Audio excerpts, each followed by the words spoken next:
All right, everyone. I want to welcome you to our last class from Introduction to Tech. This is sponsored by Tech Impact, using powered through our coding school, Punch Code, here in Las Vegas. I hope you've enjoyed it. I hope you've learned a lot of things.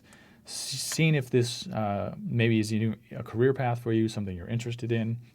It's whenever we get the opportunity to expose people to the world of tech and programming and coding, we get really excited.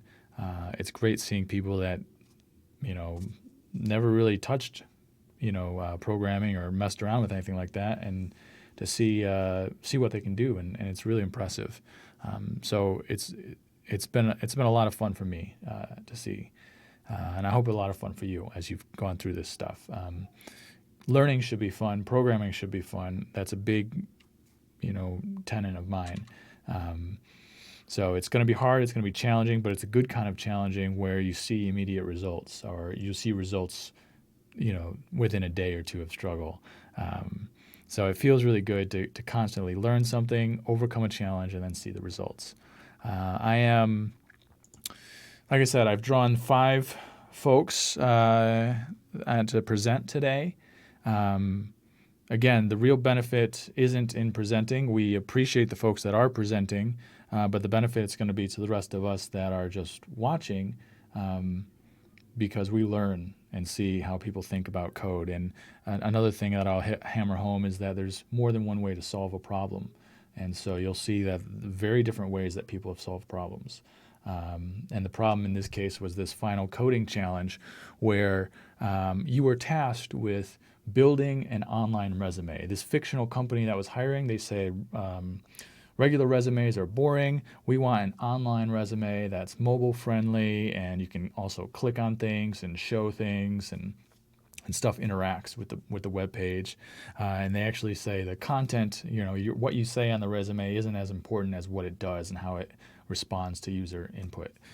So that was your challenge, and we had, like I said, a lot of people complete this challenge, and I drew 5. And the order that you're going in is random today. We're going to see presentations from Joseph, then Maria, then Emily, then Chris, then William.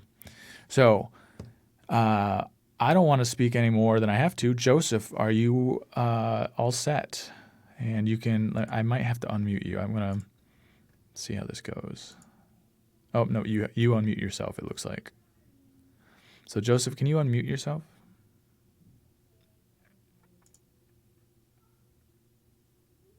It says I cannot unmute someone else.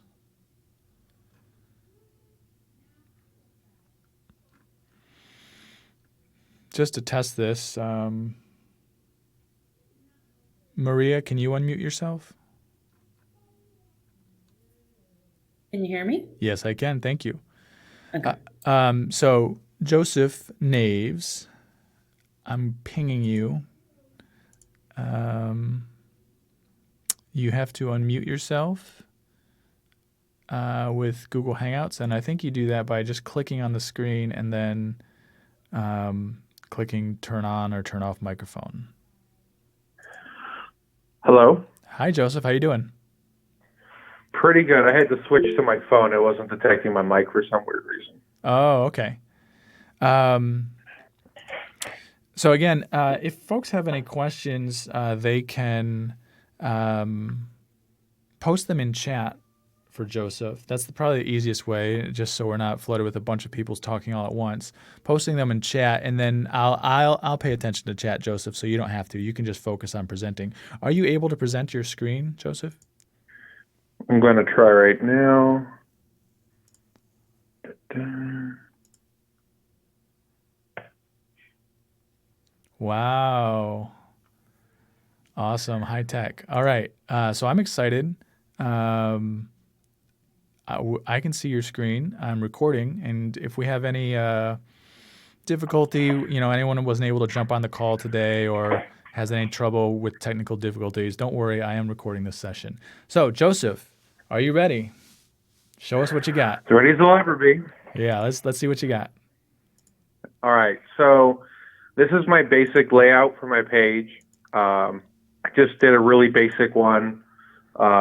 was trying to play around with some text stuff and was having some sizing issues, so I just went back to default right now.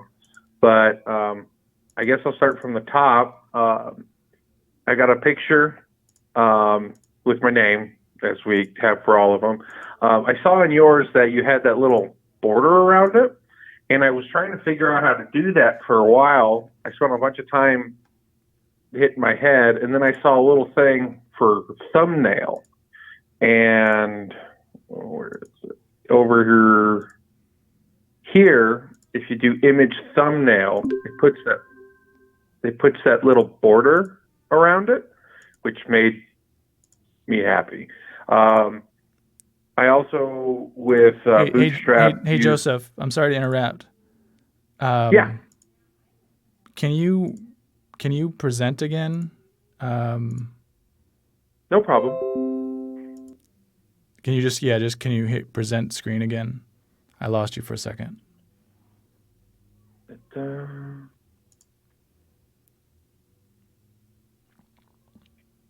we go. How's that? I'm telling you what, Maria, can you chime in again and tell me if you can see Joseph's screen? I can. Okay, thank you. Thank you, Tanya. I need to figure out something on my end just real briefly because I'm recording it. I'm doing something a little trickier. I need to just give me 1 second here.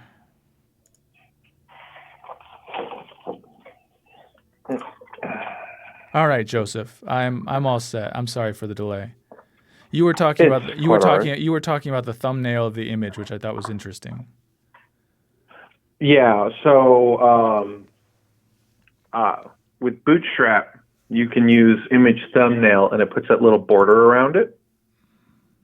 So I went ahead and did that after searching for it. I also made it a rounded circle, and I made the image fluid. I am not sure if fluid means anything anymore with the other added, but I just did it. I forgot to remove it to see if it changed anything. Also with my text, I made it inline. And if you can see right here, I made everything part of the container. So this whole part right here is one container in a row, and I gave it the class of header. So any changes I made here would just affect everything that I labeled for header. So obviously that I can get it to shrink down in size. So in CSS, I have all my things that I set up for the header. So this is the default setup for a larger size. So I set my width, margin left and margin right are set to auto. So it kind of makes everything kind of like centered. And then I set, the basic font size, and then I set, because it's, if I'm not mistaken, when I set my width, it resized everything. So that's how I was able, because the image is actually really big, so I wanted to shrink it down. So that's the size I had for that. And then the more important part for this is these @media parts right here. So at 500 pixels, it shrinks down. So when I shrunk it down to 500 pixels, these are the values that changed. So basically I copied and pasted this part and put it in here for the media, and basically everything's the same except for my sizing. So I started shrinking everything down so it would fit better. And then the only other thing I had to add was for the image is I changed the margin to kind of bring the picture down to make it align a little better. And if I shrink it down even more, that would be this size right here that shrinks it down even more and shrinks down the image. So obviously you really can't see the image like this, but that's how I did all that. That's great. That's a great use of media queries. That's exactly why they're there, and you showed a mastery of that skill there. Yeah, that literally, this one part took the entire first day of the project, just playing around. I did like 4 or 5 different methods, and I even asked you about it, because what I was having was I put them in the column setup and I separated them, but what ended up happening is when I shrunk this down, the image would move above my name or below my name, so this kept everything in line. Right. So yeah, it was really useful. That's really great. Just because you're the first presenter here, and I know we have Josh and Mario on the line, will you show some of the functionality, the jQuery functionality that's going on the page? Sure. So in the next part, for the next three, where you click it and it brings down all my information, this is pretty standard for what we were doing, to set this all up and then to make the text hidden, display none, and everything else. And then in jQuery, I have this, and I basically just copied it each time. So for like job one, if you click it, it brings down my text for the label I have for the text. And then with toggle, you can do like slow, fast, or nothing. And if nothing, it just pops up. If you do slow or fast, you notice how the text kind of like populates a little bit. Like it's got like a little animation-ish to it. That's what that's for right there, that toggle fast and slow. Slow, I didn't really like. It was a bit too much, but this kind of added a little flair that I liked. Joseph, I have a quick question about that. I didn't show you slow and fast. How did you learn about that? On the resources you gave us for jQuery, where it had for toggle and whatnot, I was originally trying to do like the slide toggle for slow and fast, and I think this was in here. I found it after the fact, but I literally got rid of slide toggle and just put toggle, and I left fast there. I wasn't paying attention at first because I was just trying to get it to work, and I noticed that it did that, and then I went to look in more, and yeah, that you can actually put that in there. When I was looking at like the jQuery resource stuff, for looking up the information about that. That's really great. If anyone has a question for Joseph, post it in the chat. Joseph, one question I have for you is, what was what final thing would you like us, like if you were teaching someone totally new, what would you like them to take away from this challenge and experience?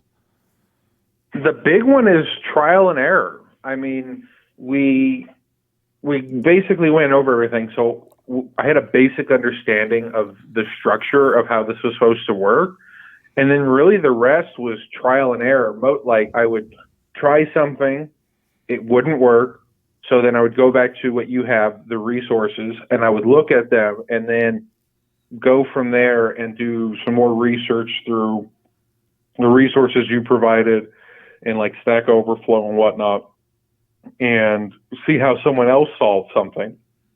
And then go back to here and try a method that was either similar to what they had and see if it worked, see what it did, and just go from there. I mean, you could look at stuff and have basically copy and paste, but if you don't try something and kind of what I used to call futzing around with it and, you know, play with it and see what works, what doesn't work. And that's how I kind of found that toggle fast is I made something, I accidentally left something in because I just, instead of slide toggle, just got rid of the slide and saw something new and then wanted to know, well, why did it do that? So I started looking into why it would do that little animation that I see here with it and figured it out from there. Yeah, you just went down the rabbit hole. I think that's really great. Thank you so much for being willing to share your project with us. We've learned a lot about media queries and about how you discover deeper functionality of some of these methods. You can stop presenting right now and please mute yourself. And again, thank you very much. We're going to give you a virtual round of applause. There you go. Maria, are you all set to go? And Joseph, As sad as I'm going to be, probably. you're awesome. Can you see the thing on the bottom right hand side that says present now? And are you able to present? Yes, let me see.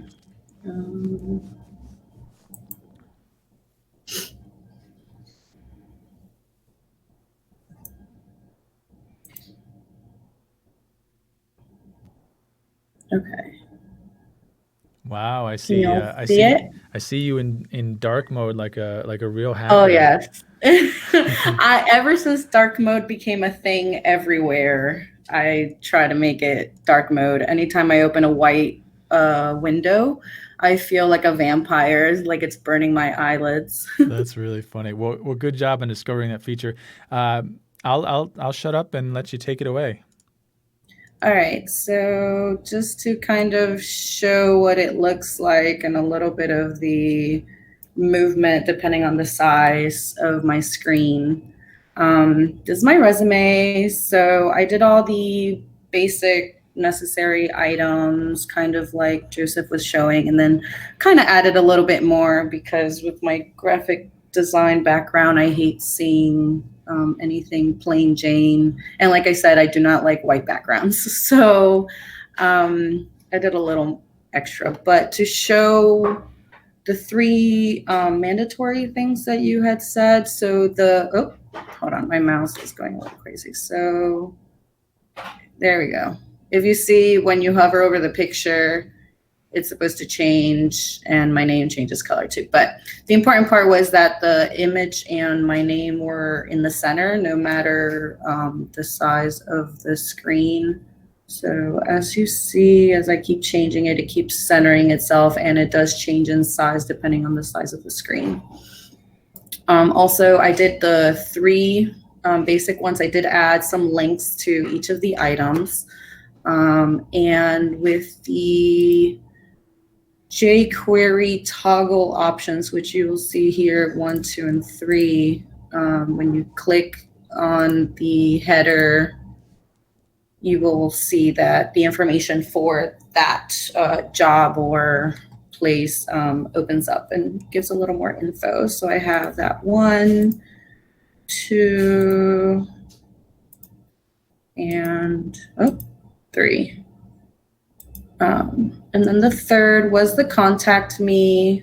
I did add a little extra to it. So we have the professional request. It says down here, professional request, and obviously it does not let you click on it until you input something here.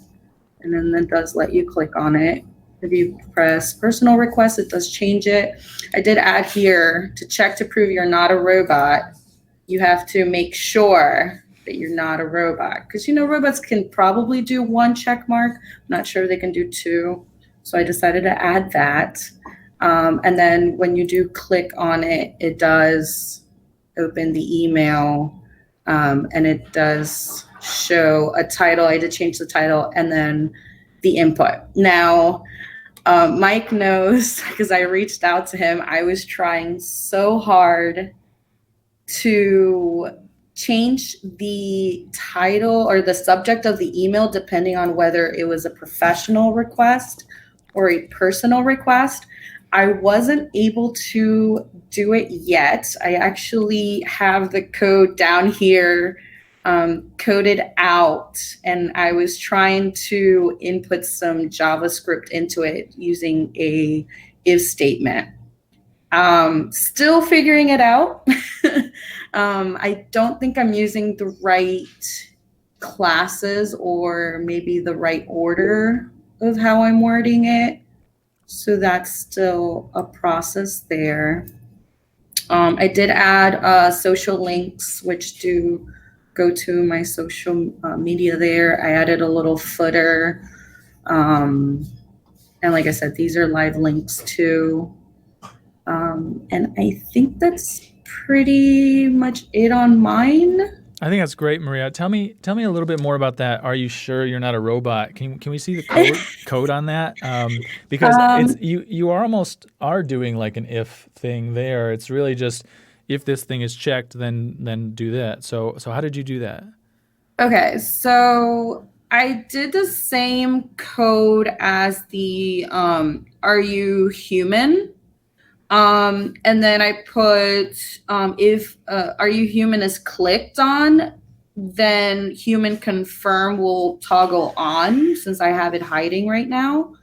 And then when you click on human confirm, then it'll remove the invalid class just like this one. So when I click on this one, it'll remove the red and it'll turn this one on. And then as same as the first one, you click on that one and it turns off the red as well. I did want to add another layer of security also, how you had the you can't click on here till you input something there. I wanted to make sure that it had to be a message and you had to click on both of those. But again, that is on my to-do list to figure out after I can figure out the email subject change. Yeah, you're doing great, and what you're starting to explore in the rabbit hole you're going down is JavaScript, and that's what we do in our 12-week class at Punch Code.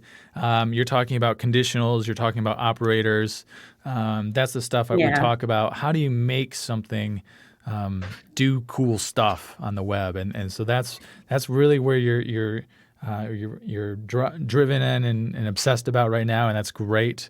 Thank you. That's where we want to go in the 12-week class.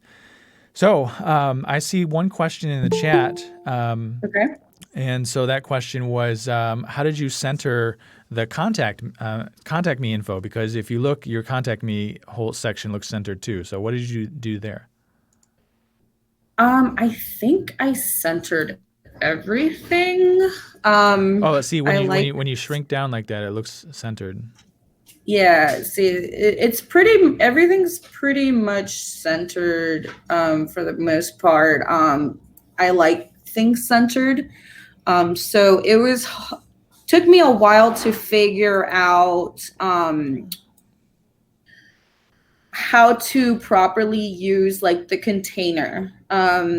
Because it's in the Bootstrap, it's very helpful, but you have to know how to use it. So obviously going through all the classes, like I have a line item center, and then there's a deflex and justified content center. I was trying to do like one or the other, and it just wasn't working unless I had those three, for example, for my headline, which is my picture and my name. And then if I go down to, I have little comments to help me figure out where I'm at. So here's the contact me. I do have it in a container and a lot of rows and columns to kind of organize it. And the classes from the Bootstrap just kind of helped me center it all. I also have, pretty sure I have something in here also. I'm not sure, there's so much code. And I do have the media for like the different widths. I was playing around with that because I didn't like how it was doing it, I guess, with the Bootstrap, so I changed it to my own. Yeah, I think it's exceptional, the amount of effort that you put into this. I know that you were working very hard on it. I do want to say that in your HTML page, how you used comments there, that's top notch. That's what we do in my job and in places I work. That's a great way to use comments, to separate sections, to make the code easier to read, so that the next developer, when we work in our jobs, we work with other developers, and so the next developer that comes along and needs to make a change on something, having those comments there is a big help, and I'm glad you internalized that skill and utilized it here. So great job. It's a great help for me too, because you see so much code and, obviously it's color coded as well, but I'm like, okay, so which one does what for me? So like, especially in the header, I have like, here's my Bootstrap, here's my style sheet, here's my fonts that I'm inputting from Google Fonts. Yeah. I had a Font Awesome style sheet that I was trying to get different icons from and wasn't working very well, so I left the style sheet there, but I don't even have the style sheet anymore. I actually ended up making my own little icon. So like it would change size as the box changes size, as you can see. Cool. So I actually made these myself and just inputted them. That's really great. And like I said, that use of comments is hopefully something that the folks that see this this presentation today, they can walk away with and say, hey, that's a cool technique that I'll be able to use, because I didn't teach that. That's something, again, I teach in the 12-week class, but you're showing these advanced concepts now that you just discovered were helpful for yourself. I think that's really great. Yeah, especially in the jQuery code. I had to do it on that one too, because I'm like, which ones does this one do again? Because you can read the code, but sometimes just reading it in plain English, like, Right. hey, click the reason, the button, change the button text. Perfect. That really helps me organize my thoughts too. That's really exceptional. I think it's really exceptional. So thank you so much for sharing that with us, Maria. You Thank may you. go ahead and stop presenting, and please mute yourself. And again, thanks to all of our presenters. They're showing stuff so that we can benefit and we can learn. I think I have Emily on the line. Are you available, Emily? Hello. Hello. Hi. Thank you for joining us today, and I'm glad you were able to find a microphone. Yes. Can you present now, and we'll take a look at what you have for your final coding challenge.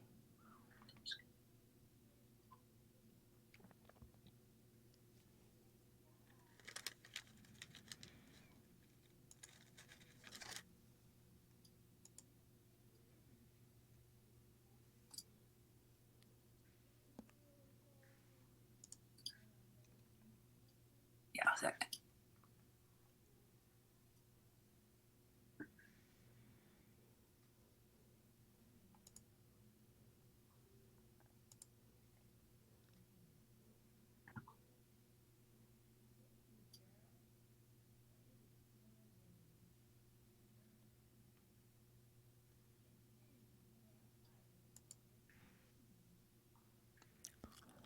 I'm gonna start singing. I'm gonna give people music, background music. Sorry. Am I supposed to do a window? I would just do the full screen. If you click present now, it should give you the option to like present. If you click present now in the lower right hand corner of Google Hangouts, for me it says your entire screen, present your entire screen or a window. So if you do your entire screen, we'll see everything. Okay. I think I have like something on where if it's recording, I have to do something with system preferences. I guess I have it off. Or you could do just the window, because we're all in the browser. You could select the browser window. It would work just fine. Since I can't share screen. Okay, you can skip me and I'll try to see if I can. Okay. System preferences. Okay, that's fair.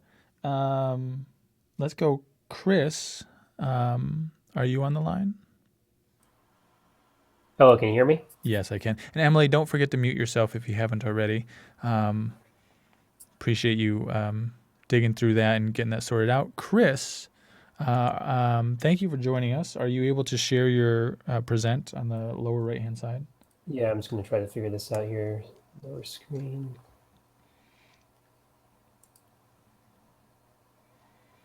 Okay, now, oh, I see here. So I have a list of windows.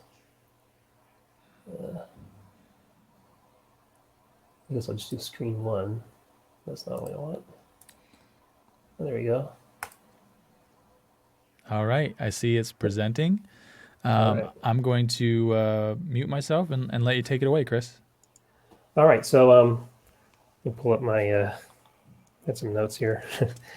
All right, so one of the things I tried to do was try to minimize the redundancy in my HTML. So like I tried to avoid using like a different class for each section to get these toggle switches to work. So I try to use the same code. So like you can see how it works here. So like you click on one of these things and it pulls up the subsection and also changes the caret, rotates the caret. And then there's also like 3 levels of sections. So then you can also go within each thing, and it will pull up another subsection. And so down here you got 3 levels. And then strengths. And then the contact part is also a subsection. And so how we did that was I have like this toggler class. So basically so it's all relative. So since I didn't use unique IDs for anything, so within here, if you click on anything with the class of toggler, it'll actually run this code here. So basically what it does, it does 2 different things. Whenever you click a class of toggler, it will show it, or it'll toggle anything with the class of toggle. So if you click on anything with the class of toggler, it'll toggle the class of anything with the class of toggle, and it will also toggle the image, the caret image. And so, but it's all relative to where it is. So what it does is it uses the parent and child functions to figure out which section to show and hide. So and also one thing I found out was the behavior was different if you actually click, because where I assigned the toggler class is actually in a division here. So like this, basically there's a division around the entire section that shows the caret and also the header. And so if you click within the division here, the behavior was slightly different than if you clicked on the actual text or the image. And so that's why I needed to put like an if statement here. So if the target is if you click on the division, it goes up. It only has to go up 1 level. But if you click within, let's see here, if you click within the like the header itself or the image, it actually has to go up 2 different levels to figure out what subsections to work on. So that's why I have like a little if statement here. Yeah, that's really exceptional, and you have to send a message to Maria, because she was wondering about the if statement. What I think is really powerful that you did was using the parent and children jQuery methods. Where did you learn about those? Just Google at first, and then it brought me to a Stack Overflow, basically. So you're thinking I saw this in somebody's code, and I kind of saw that. Yeah. Okay. So your thought process was, I don't need to copy and paste all these click events. I just need to know what thing is clicked on. And so what your jQuery is doing here is it's saying it knows that you've clicked on something.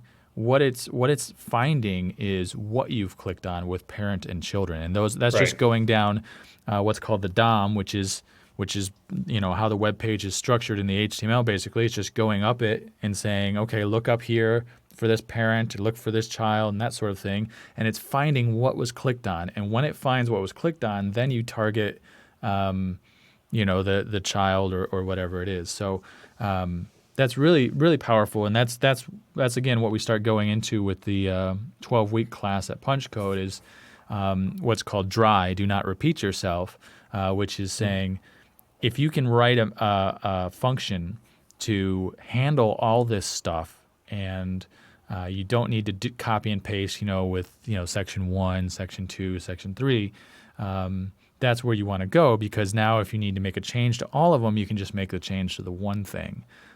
So it's a really powerful concept that you've utilized here. And again, I also see that you have comments inside of your JavaScript. You said you went to Stack Overflow, you Googled some stuff. So one way to help you understand what you've done is to add those comments like both you and Maria did.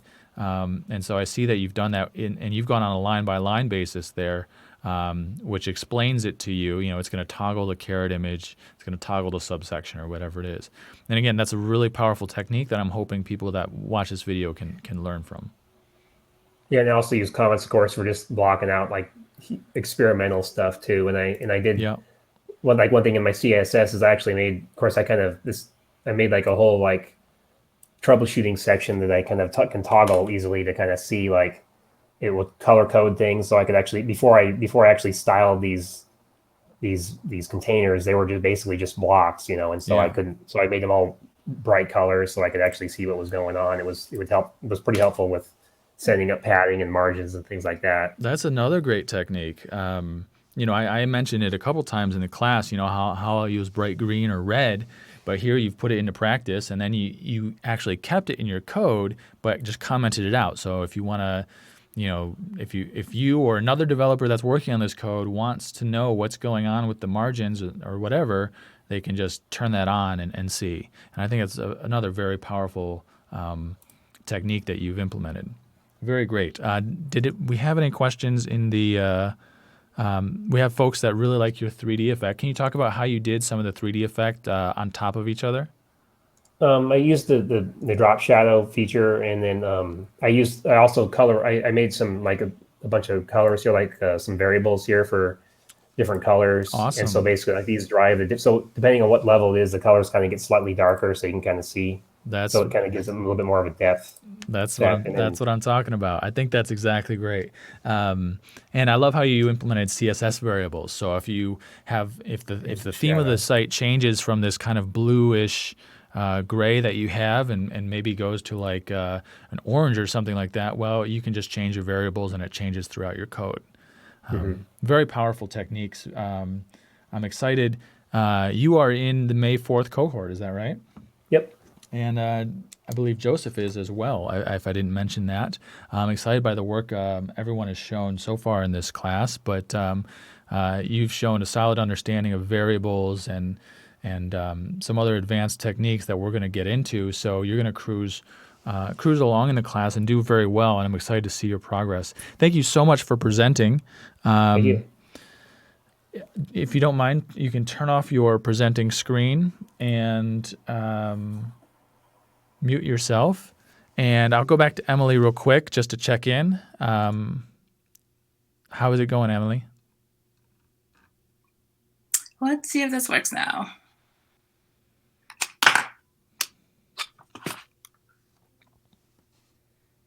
And then after Emily, we have William.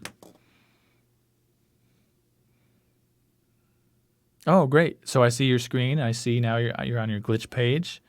So I had to go into settings and my recording option was turned off. So I had to like Google it all and try to fix it. And that's like a real programmer. You Googled it and made it happen at the last minute, and boom, it's live. So thank you so much for being willing to share. I'm going to mute myself and let you take it away. Okay.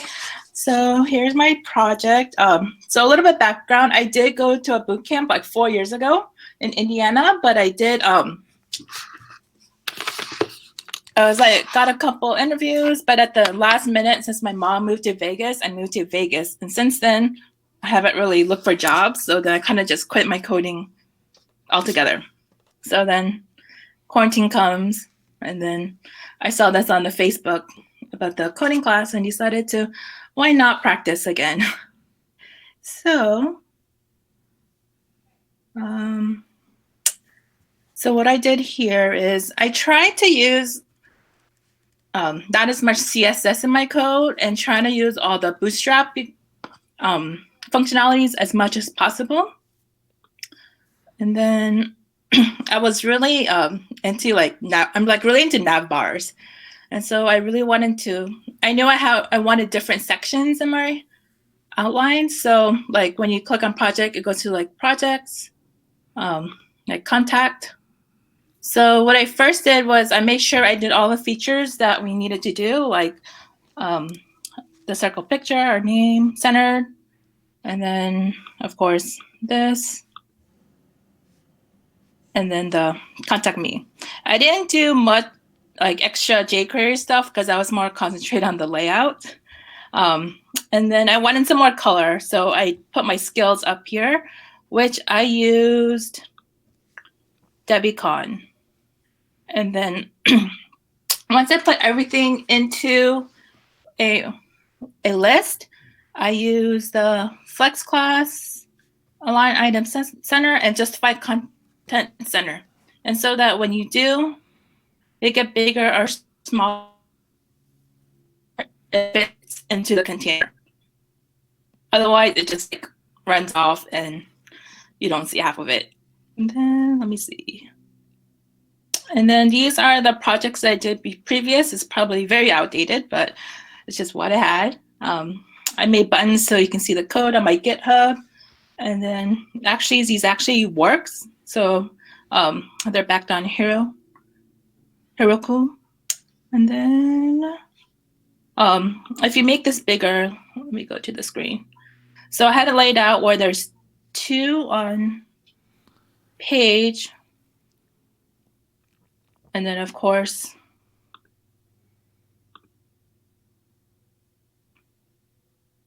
I have a breakpoints though. And that I had to like just look at the documentations to figure that out, because there was a lot of things that were different from Bootstrap 3.3.7 to version that it's now. So I basically had to relearn all of Bootstrap. And that's one of the reasons why I wanted to make sure I get myself caught up with Bootstrap, because I use Bootstrap a lot. Any questions? That's great. I think that's really great. I like what you said about how you used Bootstrap because you wanted to get better at it. I think so often we can fall into a trap of using what we know and not challenging ourselves. And when you come across and when you have to do a new project like this, it's your opportunity as a developer to say, hey, I could learn some new tech. I could learn some new skills. I could add one more icon to my list there. And so that's a good way to do that. I do have a question about your first about your icons. What's the library and how did you import it? So it's the Devicon. Okay. I think I should have the right here. Cool. So, I was asking about what's your there it is. So there it is. So you just grab that CDN. Yeah. So just grab that into the header, and then oh my gosh, I have like so many headers. It's in here somewhere. I guess I could have comment. No. Comment. And I see it. Yep. And then basically I just use the I see it. no list. I just put the iClass and whatever. If you click on the icon, it gives you like a right here. It gives you, I guess it's like the code to put in, and then automatically just goes in there. Right. So DevIcon has basically made some CSS classes, and you can implement them just like Bootstrap. So now it is exactly like Bootstrap. So Bootstrap has some functional classes for you to use, and so now does DevIcon. And DevIcon is basically saying, hey, all these cool icons, if you want them on your site, here's all you have to do. Just put these in. Would you mind showing us your CSS file? Yeah. And I see that you did do some stuff, but it's actually really pretty minimal because you use so many Bootstrap classes. Yeah, and I think that's a powerful feature of Bootstrap is that you can use everything they give you, and then you can still get a unique and personalized experience by just going in there and like you switched the font to PT Sans, and everyone did the text area width to 100%, which is good because the text area's default width is silly at 20 characters. So you did a lot of the stuff that would customize it and make it your own, but you didn't have to do a lot. You didn't have to do much. Bootstrap included all of that, and I like how you took that on as a challenge to implement that as much as possible. Yep. I mean, I do have to say, like when I was making this, doing the exercise in the beginning and having that saved on the other glitch pages actually helped me a lot. So I'm not like going back to like Free Code Camp, like how did I do this? How do I do that? So having that as like a reference like really helped me save time. That's great. That's what I was hoping folks took away from it, and you showed how you implemented it. I remember when you were doing your glitch interests page, and I was impressed, because it looked so terrible, but that was great, right? Like it was a terrible collection of everything. Yeah. So that when and so when you have to make this nice, beautiful looking project that you have right now, you're able to just pull those sections that worked from you from that glitch project and put them in here. And I think you did an excellent job illustrating the process of what I called the grind of free code camp, putting it into glitch, free code camp, putting it into glitch, but then you saw how it paid off at the end. Yeah. Really excellent work. I think that's Thank you. exceptional, and you've made this your own. I'm excited that you're getting back into coding, and I think that's really excellent. I think you'll do great things with it. So thank you again. You can stop sharing your screen, and don't forget to mute yourself. And our last presenter we'll have is William.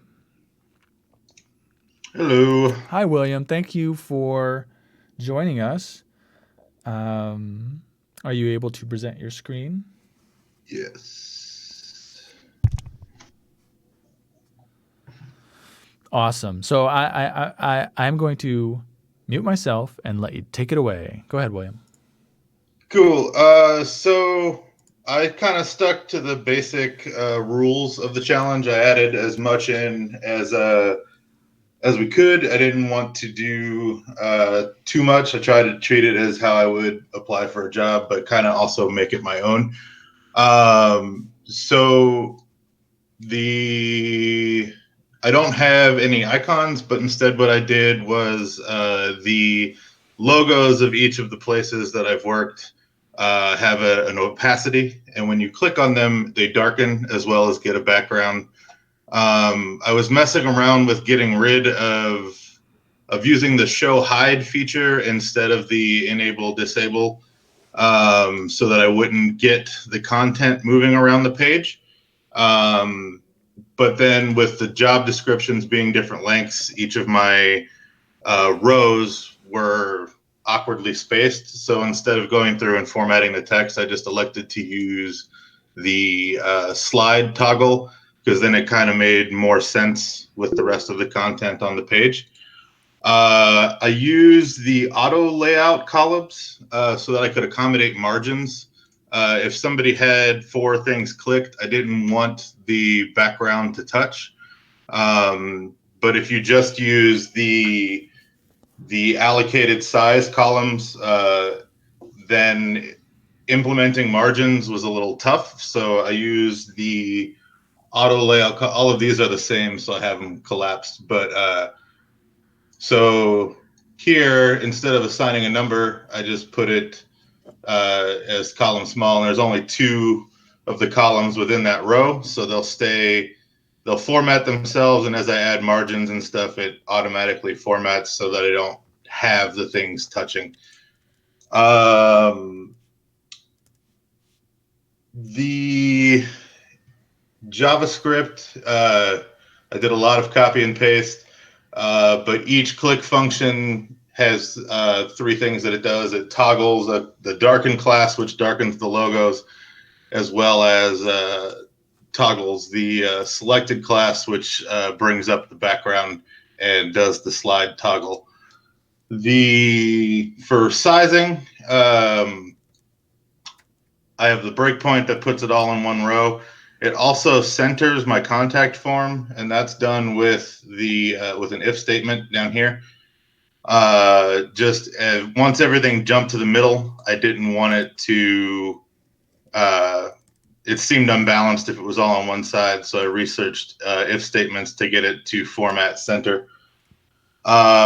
Similar, Maria, I didn't want this to submit without having the box checked. So if you put it into a form,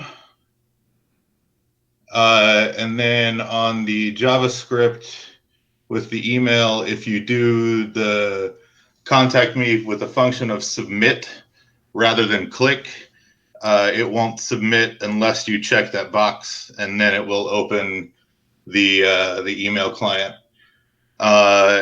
One thing that I do enjoy is hidden things on websites. So I kind of programmed this in for myself. If you check the I am not a robot button and then scroll down, there's a little string of binary that pops up. And if you put that into a binary to text translator, it just says, if you are a robot, you win. But that's just a little joke for myself. CSS, I was inspired by Bootstrap, so I have a bunch of just size classes that I could drop in on different text to make it sit where I needed. And then all of my sizing is done through variables. And then my media queries all affect those variables, the base sizes. So all I'm changing with the media queries is the base image size and the base text size. And then as it gets smaller at each breakpoint, which I did 4 of. The reason I did 4 was just to keep this all on one line with the text size that I add. And then the breakpoint for the if statement was also, it lines up with where Bootstrap dumps everything center. So just sitting there with a window, looking at the window size to figure out where to put that. Yeah, that's about it. That's really great. I appreciate that you sharing that. I think you demonstrated a lot of powerful concepts here, and the most powerful I want to talk about is this idea of using variables with your media query. So you didn't have to have a bunch of you can make one change and then see that effect as you scaled. I think that's a powerful idea. There's more. There's further you can go with it, and I'd like to see you exploring that. What made you think in that way? Just when we were working on the original the glitch interest pages, once we got to the variables, it kind of clicked for me that I don't have to do all of this manually. I can set up the variables and just, if I go through and change just the base text size and move through that, and the code camp lesson on variables and media queries did a really good job of explaining it. So once I had that in the glitch interest page, I could kind of jump back and look at that and then just pull it back in. That's great. So just to explain what's going on here, you've set up basically a base size for 2 elements, base image size and base text size. And then you use that further down in the CSS. If we can scroll down to something that uses, so we have var. So then all your sizes are based off of that base size. So Sizes are off the base size, and then they get each variable using the calc function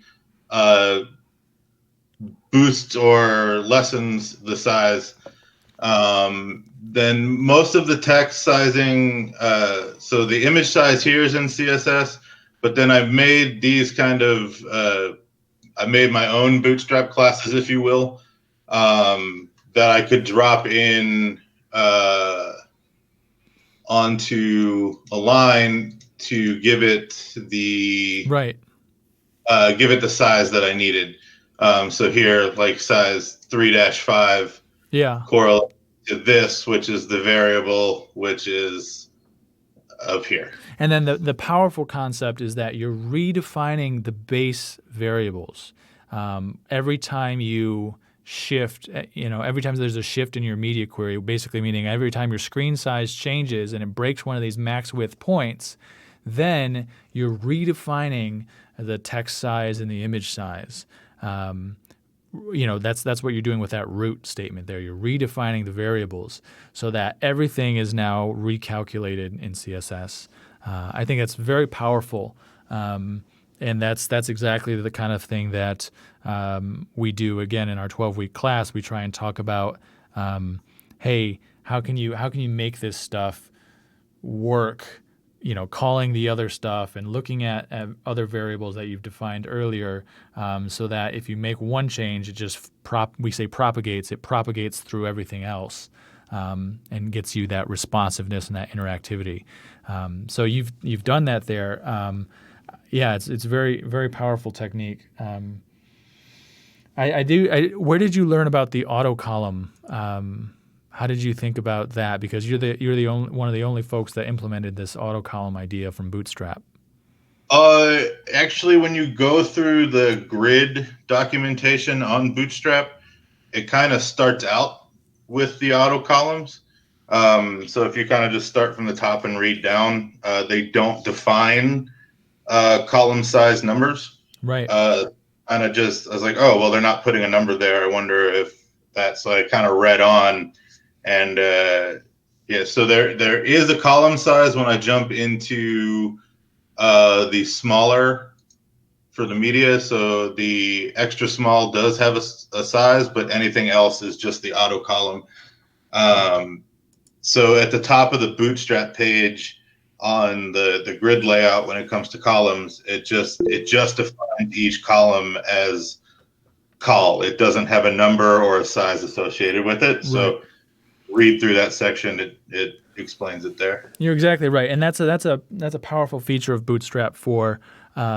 It's new to Bootstrap 4, and what you did is you put your head down and you read the documentation and you dug through it and you learned something new and then you applied it, and I love that thinking. It looks like, looking at your past career here, I mean, that's where I was. I was actually an audio engineer for over a decade. Tell me, to someone new getting into coding, what advice would you give them? Stay organized. So for me, I kind of learned to love the shape of the code. So like if I zoom out, everything kind of has a flow to it. So I can clearly see where each section is.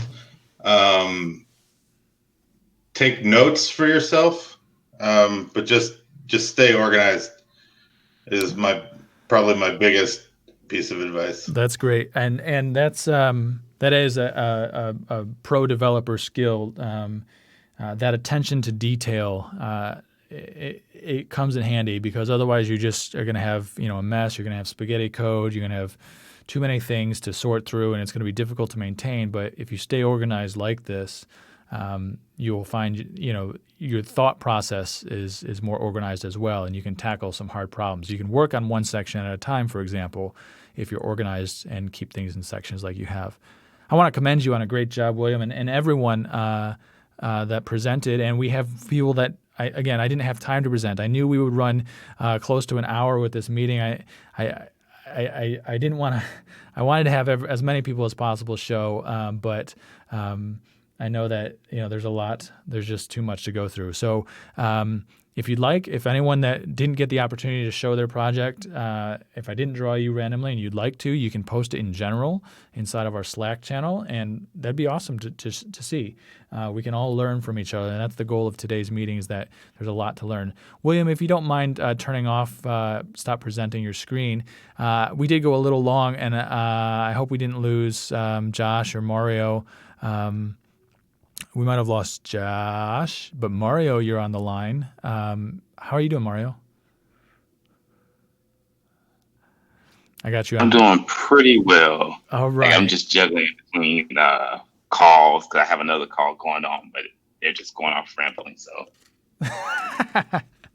Well, were you able to see some of our presentations today?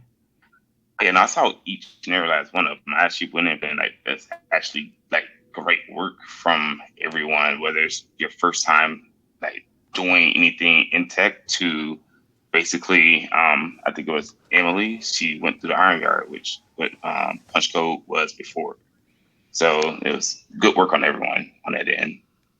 Yeah, there was a wide range of skill sets starting in, but even folks like Emily and even myself, we're always learning new technologies, and here we were able to introduce people to Bootstrap 4 and new ways of the latest version of doing that, making responsive websites.